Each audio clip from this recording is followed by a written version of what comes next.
गुरुसत्ताय नमः। क्या गायत्री मंत्र को साप लगा हुआ है?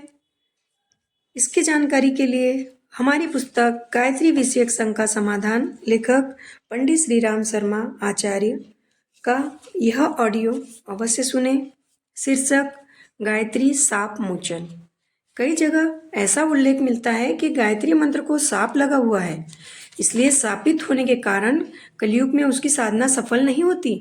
ऐसा उल्लेख किसी आर्ष ग्रंथ में कहीं भी नहीं है। मध्यकालीन छूट-फूट पुस्तकों में ही एक दो जगह ऐसा प्रसंग आया है जिसमें कहा गया है कि गायत्री को ब्रह्मा, वशिष्ठ और विश्वामित्र ने शाप दिया है कि उसकी साधना निष्फल रहेगी जब तक उसका शाप मोचन नहीं हो जाता। इस प्रसंग में शाप मुक्त भो वर्ग के 3 श्लोक भी हैं।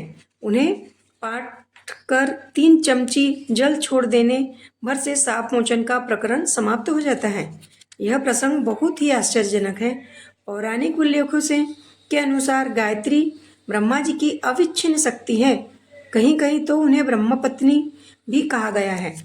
वशिष्ठ वे हैं जिनने गायत्री के तत्वज्ञान को देव सत्ता के से हस्तगत करके मनुष्योपयोगी बनाया है। वशिष्ठ जी के पास कामधेनु की पुत्री नंदिनी थी।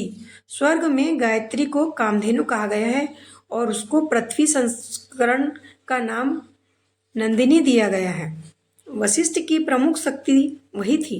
इसके आधार पर उन्होंने ऋषियों में वशिष्ठता प्राप्त की।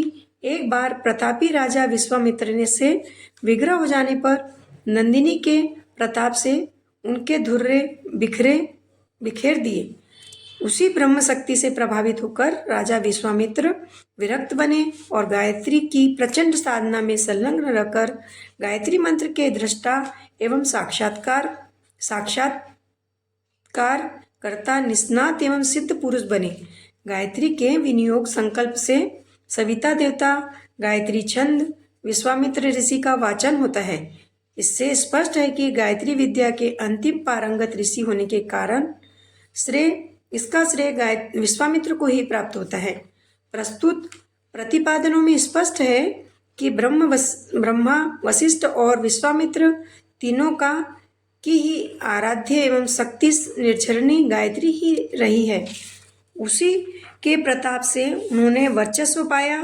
विष्णु के कमल नाभि से उत्पन्न होने के उपरांत आकाशवाणी द्वारा निर्दिष्ट गायत्री की उपासना करके ही ब्रह्मा जी सृष्टि निर्माण की शक्ति प्राप्त कर सके और उसी महाशक्ति के विख्यान में उन्होंने 4 मुखों से 4 वेदों का सृजन किया। ब्रह्मा जी गायत्री की ही मूर्तिमान संस्करण कहे जा सकते हैं। ऐसी दशा में ब्रह्मा, वशिष्ठ और विश्वामित्र गायत्री की साधना के निष्फल चले जाने का शाप देकर अपने पैरों कुल्हाड़ी क्यों मारेंगे? स्वयं हतवीर क्यों बनेंगे और समस्त संसार को इस कल्पवृक्ष का लाभ उठाने से वंचित क्यों करेंगे? यह ऐसी अनबूझी पहेली है जिसका समाधान कहीं भी नहीं सूझता। लगता है मध्यकाल में जब चतुर धर्माध्यक्षों में अपना स्वतंत्र मत चलाने की प्रतिस्पर्धा जोरों पर थी, तब जिनने गायत्री की सर्वमान्य उपासना को निरस्त करके उसका स्थान अपनी प्रतिपादित उपासनाओं को दिलाने का प्रयत्न किया होगा। इसके लिए पूर्व मान्यता हटाने की बात मस्तिष्क में आई होगी। सीधा आक्रमण करने से सफलता की संभावना न देखकर बगल में हमला किया होगा। गायत्री की सर्वमान्य महत्ता को धूमिल करने के लिए उसे शापित, किलित होने के कारण निष्फल होने की बात कहकर लोगों में निराशा, अश्रद्धा उत्पन्न करने का प्रयत्न चला होगा और उस मनस्थिति से लाभ उठाकर अपने संप्रदाय का गुरु मंत्र लोगों को गले उतारा होगा। इसके अतिरिक्त और कोई कारण समझ में नहीं आता जिसके आधार पर गायत्री महाशक्ति के प्रमुख उपासकों द्वारा शाप देकर व्यर्थ कर दिए जाने जैसी उल जलूल बात कही जा सके। सूर्य को, बादलों को, पवन को, बिजली को, पृथ्वी को कौन शाप दे सकता है? इतना बड़ा शाप दे सकने की सामर्थ्य इस धरती के निवासियों की तो हो नहीं सकती। अस्तु गायत्री को शाप लगने और उसके निष्फल होने की बात को किसी विकृत मस्तिष्क की उपज ही कहा जा सकता है।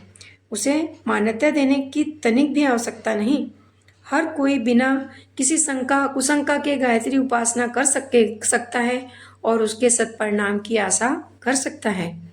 सांप लगने की बात को एक बुझावल के रूप में अधिक से अधिक इतना ही महत्व दिया जा सकता है कि वशिष्ठ जैसे विशिष्ट और विश्वामित्र जैसा विश्व मानवता का पोषक व्यक्ति, सहयोगी, मार्गदर्शक मिलने पर इस महान साधना के अधिक सफल होने की आशा है।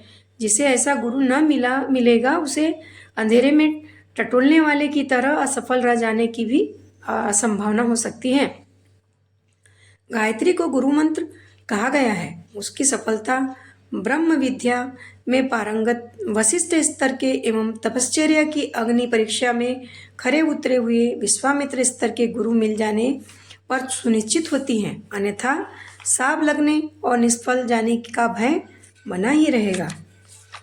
शीर्षक समाप्त। धन्यवाद।